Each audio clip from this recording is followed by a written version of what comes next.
On the morning of the 1st of December 1948, two horseback riders taking their regular route along Somerton Beach in Adelaide, Australia, noticed what they assumed was a drunk man slumped against the seawall.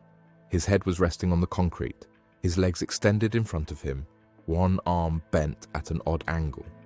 They thought little of it. Drunks sleeping off a night's drinking weren't uncommon on the beach in those days. But when they passed by again hours later and the man hadn't moved, they grew concerned. Approaching closer, they realized he wasn't drunk. Something was seriously wrong. The man wore a white shirt, tie, brown knitted pullover, and a fashionable double-breasted coat. Expensive, well-made clothing for simply a day at the beach.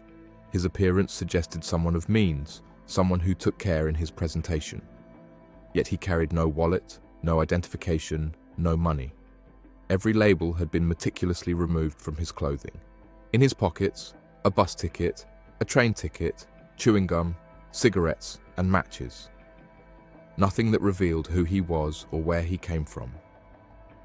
Welcome to Vanishing Threads. Today, we're exploring the case of the Somerton Man, not just as Australia's most enduring mystery, but as a case that has been preserved, investigated, and reinterpreted through 7 decades of documentation. From the original police files and autopsy reports to modern DNA analysis and digital genealogy, this is the story of how meticulous record-keeping and emerging technology have kept a 77-year-old mystery alive. In 2022, researchers claimed they had finally identified the Somerton Man, yet even this apparent resolution has only deepened questions about who he was and why he died on the Adelaide beach with a cryptic Persian phrase hidden in his pocket. Adelaide, in 1948, was a city still recovering from the Second World War. Thousands of displaced persons from Europe were arriving in Australia, seeking new lives after the devastation of war. The Cold War was beginning, and intelligence services from multiple nations operated in Australia, a strategically important location in the Pacific. This context would become crucial as the mystery of the unidentified man deepened. The beach where the body was found, Somerton, a suburb just south of Adelaide's city centre, was a popular recreation spot. The seawall where the man had been positioned offered a clear view of the ocean. Witnesses who had been at the beach the previous evening reported seeing a man matching the deceased's description in the same location around 7 p.m. on the 30th of November. He appeared to be alone, possibly smoking, seemingly watching the sunset. The initial police investigation treated the death as unremarkable, probably a heart attack or some other natural cause. The initial post-mortem was carried out by government pathologist Dr. John M. Dwyer on the 2nd of December 1948. What he found transformed a routine investigation into one of the most perplexing cases in Australian criminal history. The autopsy revealed several puzzling details. The man's stomach contained what appeared to be a partially digested pasty, a meat pie, that he had eaten approximately 3 to 4 hours before death. His last meal was completely ordinary, purchased from a local shop, showing no signs of having been tampered with. Yet the condition of his internal organs suggested something was very wrong. The man's spleen was enlarged to approximately 3 times its normal size. His liver and stomach showed signs of acute congestion. Most significantly, his heart was in a condition that pathologists described as unusual. The muscle fibers showed signs of damage. Dr. Dwyer and other pathologists suspected poisoning, variously suggesting barbiturates, soluble hypnotics, or glucosides as potential causes. Yet no specific poison could be identified with the testing methods available in 1948. The coronial inquest, presided over by coroner Thomas Erskine Cleland, ultimately recorded the cause of death as undetermined, though the suspicion of poisoning remained. The absence of vomiting or signs of struggle suggested that if poison was involved, it had acted quickly and without causing the violent reactions typically associated with common poisons of the era. The man appeared to have simply fallen asleep and died, or perhaps lost consciousness and never woke. With no identification on the body, police began the painstaking work of trying to determine who the man was. They took fingerprints and circulated them to police forces across Australia and internationally. No matches were found. The man's dental records were documented in detail. His teeth showed work consistent with someone who had received dental care, but despite extensive inquiries with dentists across Australia, no dentist recognized the dental work as their own. The man's physical appearance was carefully documented.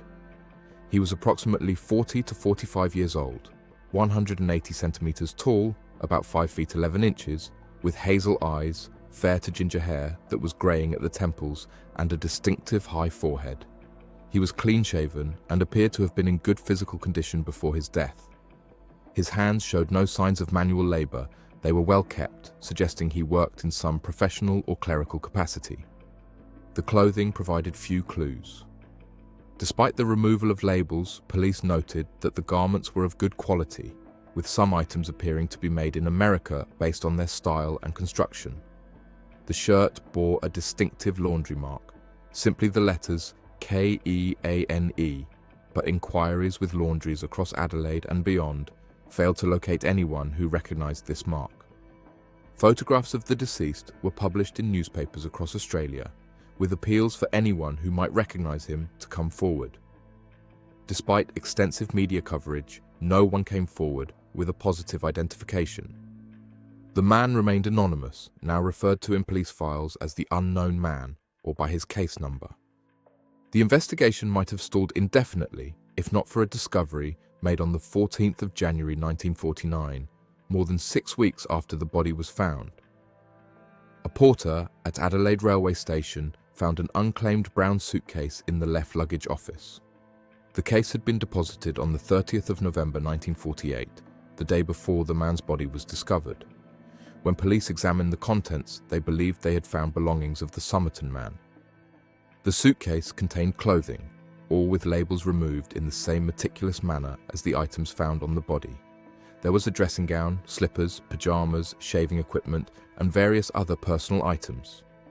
Significantly, there were also tools, a screwdriver, scissors, a knife with a sharpened blade. The items suggested someone who was traveling, possibly for an extended period. Thread and repairs in the suitcase matched repairs on the clothing found on the body, strengthening the connection. 3 items in the suitcase bore name tags, though these appeared to have been deliberately sewn onto the items, possibly to mislead investigators. The names were T. Keen or Keen, appearing on a singlet and a laundry bag, and Keen on a tie.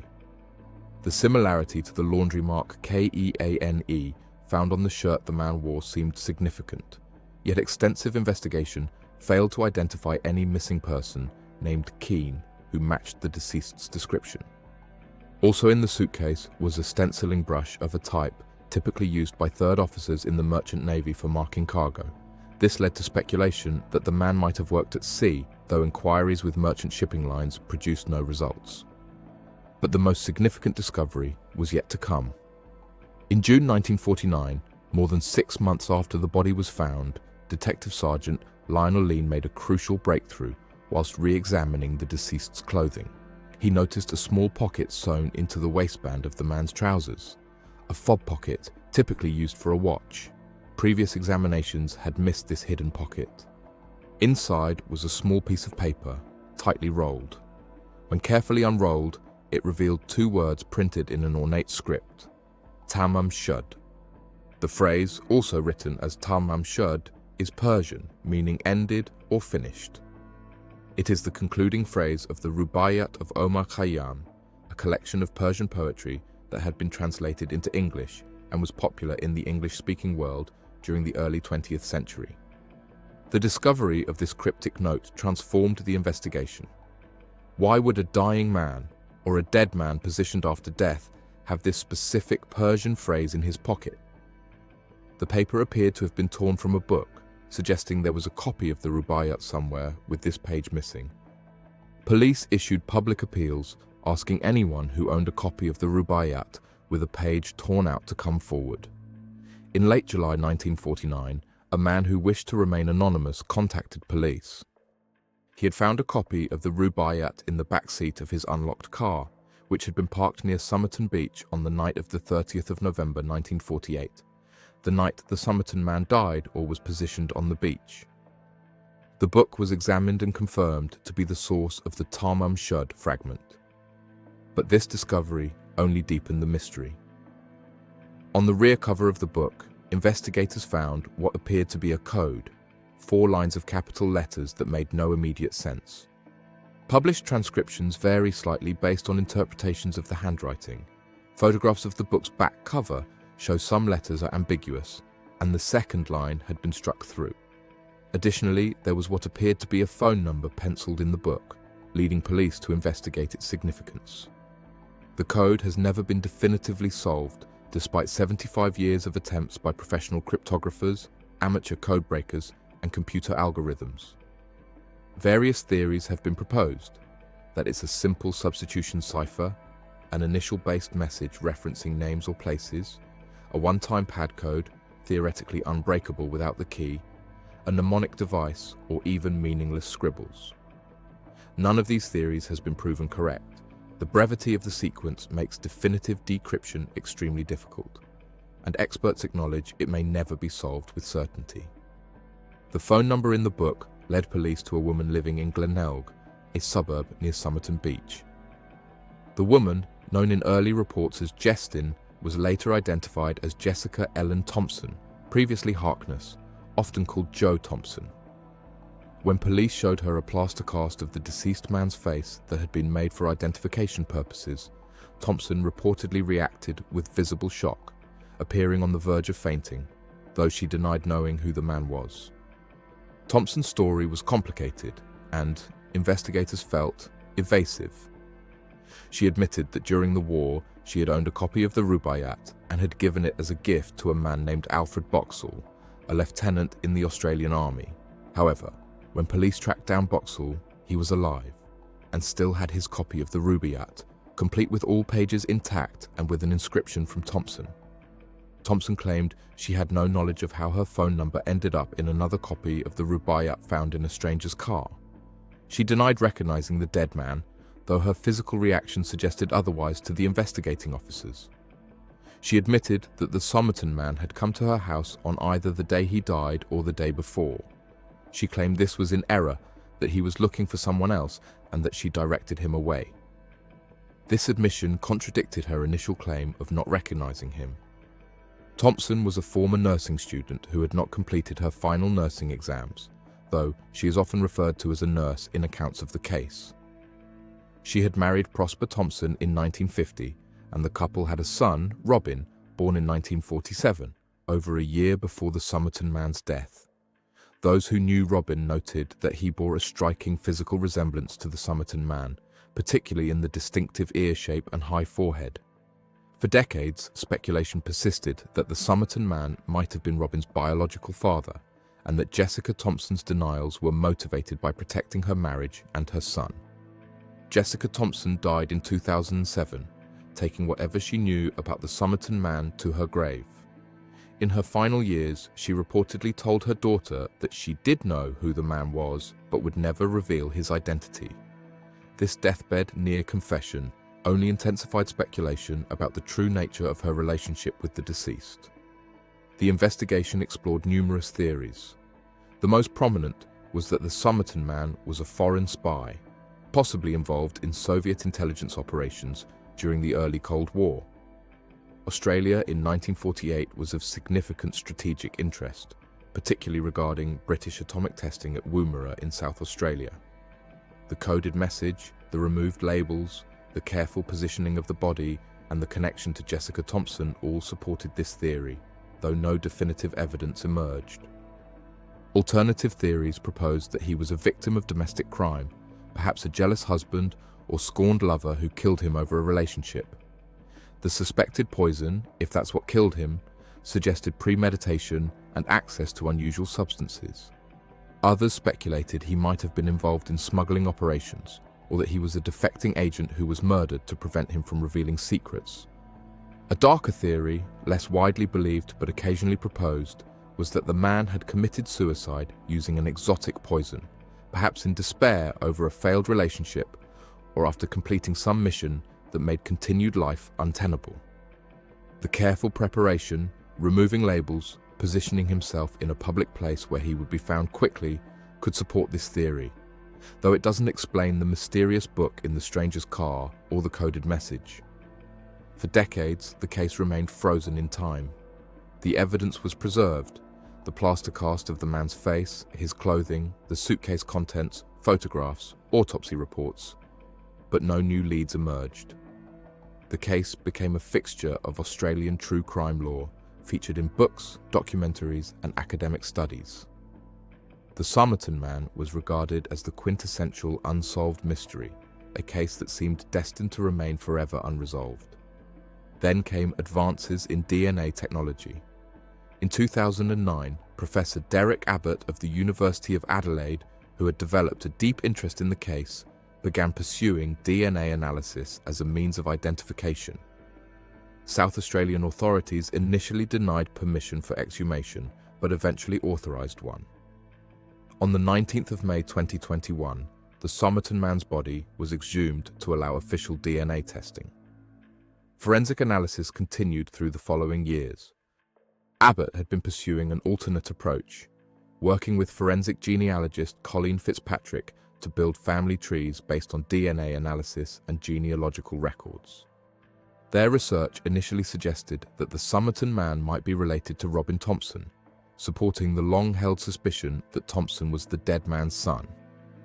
However, DNA analysis definitively proved that Robin Thompson was not related to the Somerton man. He was indeed Prosper Thompson's biological son, putting to rest decades of speculation about paternity. In 2010, Abbott married Rachel Egan, the granddaughter of Jessica Thompson and daughter of Robin Thompson. This unusual circumstance, a researcher marrying into the family at the center of the mystery, raised eyebrows, but it also provided Abbott with access to family DNA that would prove relevant to his broader research into the case's genealogical connections. On the 26th of July 2022, Abbott and Fitzpatrick announced that they had identified the Somerton man as Carl Charles Webb, an electrical engineer and instrument maker, born on the 16th of November 1905 in Footscray, Melbourne, Victoria. According to their research, Webb had married Dorothy Robertson, known as Doff, in 1941 but separated from his wife by 1947. He had apparently disappeared from Melbourne around that time, and there were no records of him after that date. The identification was based on DNA extracted from hair fibers embedded in the plaster death mask, combined with extensive genealogical research building family trees and comparing DNA profiles to identify Webb as the most likely candidate. The techniques used were similar to those that had solved other famous cold cases through forensic genealogy. However, this identification has not been officially confirmed by South Australian police. In statements following Abbott's announcement, police noted they were cautiously optimistic about the findings, but emphasized that the identification had not been independently verified by authorities. As of the most recent public statements, police forensic work continues, but no definitive official confirmation has been issued. The case technically remains open and unsolved from an official standpoint. If Carl Webb was indeed the Somerton man, it raises as many questions as it answers. Webb was trained as an electrical engineer, which aligns with the well-kept hands and professional bearing noted in the original investigation. His marriage had ended, which could explain why he wasn't immediately reported missing. His estranged wife may not have known or cared about his whereabouts. But crucial questions remain unanswered. If Webb was the Somerton man, how did he end up on Somerton Beach? Why had he removed all identifying labels from his clothing? What was his relationship with Jessica Thompson? Given that DNA has now proven he was not Robin Thompson's father, what connection did they have, if any? What do the coded letters mean, if anything? How did he die, and was his death natural, suicide, or murder? The claimed identification of the Somerton man as Carl Webb has been received with interest but also caution within the forensic community. Some experts question whether the DNA evidence is sufficiently robust to make a definitive identification, particularly given the complexities of extracting viable DNA from a plaster cast rather than from the body itself. Others argue that without official confirmation and independent verification, Webb remains a strong candidate but not a proven identity. The digital age has given the Somerton man case new visibility and enabled new forms of investigation. Online communities dedicated to code breaking have spent countless hours attempting to decipher the Rubaiyat code, using everything from simple substitution ciphers to advanced computer algorithms. Reddit's Unresolved Mysteries and dedicated Somerton Man forums have analyzed every aspect of the case, proposing theories and debating evidence. Digital archives have preserved historical newspaper coverage, police reports, and photographs from the original investigation. The South Australian Police Historical Society maintains extensive files on the case. Contemporary DNA databases and genealogical websites have made the kind of forensic genealogy Abbott used to identify Webb possible in a way that would have been unimaginable even 20 years ago. The case has been featured in numerous documentaries and television programs. Australian and international media have covered each development in the investigation, from the 2021 exhumation to the 2022 identification claim. The mystery appeals to audiences worldwide, combining elements of true crime, espionage, cryptography, and Cold War history. The location where the Somerton Man was found remains accessible to the public. Somerton Beach is still a popular recreation area, and visitors occasionally seek out the approximate location where the body was discovered, though no memorial marks the spot. The nearby Somerton Park is unchanged, a peaceful suburban area that gives little indication of the mystery that unfolded there in 1948.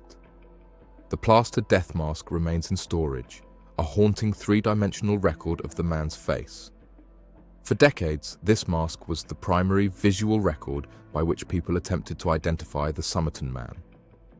Now, with the claimed identification as Carl Webb, researchers can compare photographs of Webb to the mask, looking for confirmation in facial features and characteristics.